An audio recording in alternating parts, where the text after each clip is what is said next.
Hello everyone, আজকে তোমাদের সাথে সিম্পল একটা পনিরের রেসিপি শেয়ার করার জন্য চলে এলাম।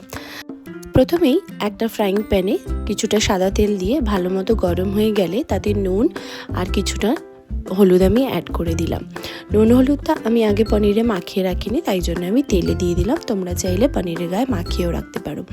এরপর কেটে রাখা পনিরগুলো দিয়ে খুব ভালো মতো আমি ভেজে নেব। ভাজা পনিরগুলো উষ্ণ গরম জলের মধ্যে হালকা নুন দিয়ে ভিজিয়ে রাখলেও খুব ভালো সফট থাকে।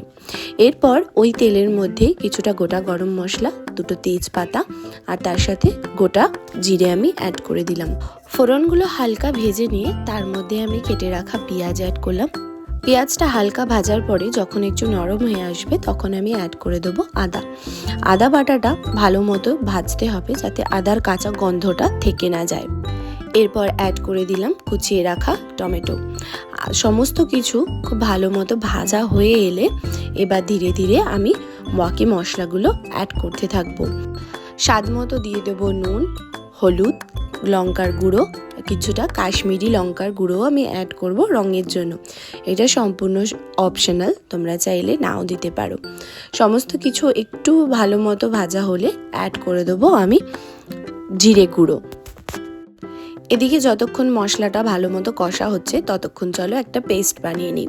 একটা মিক্সিং জারে নিয়ে নেবো কিছুটা কাজু, 2 চামচ টক দই, কয়েকটা কাঁচা লঙ্কা আর পোস্তর শটটা আমি নিতে ভুলে গেছিলাম। এবার পেস্টটা আমি মশলার সাথে অ্যাড করে আরেকটু কিছুক্ষণের জন্য কষিয়ে নেব। আর মিক্সিং জার ধোয়া জলটাও আমি অ্যাড করে দিলাম। মশলা থেকে যখনই তেল বেরোতে শুরু করবে তার মানে আমার কষানো কমপ্লিট হয়ে গেছে। এবার আমি বাকি ইনগ্রিডিয়েন্টসগুলো অ্যাড করে দেবো।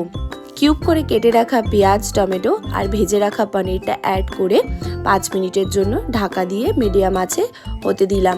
ঢাকনা খুলেও 5 মিনিট একটু ফুটিয়ে নিলাম। আর সবশেষে অ্যাড করে দিলাম গরম মশলা গুঁড়ো। রুটি বা পরোটা দিয়ে কিন্তু একদম হিট এই রেসিপিটা।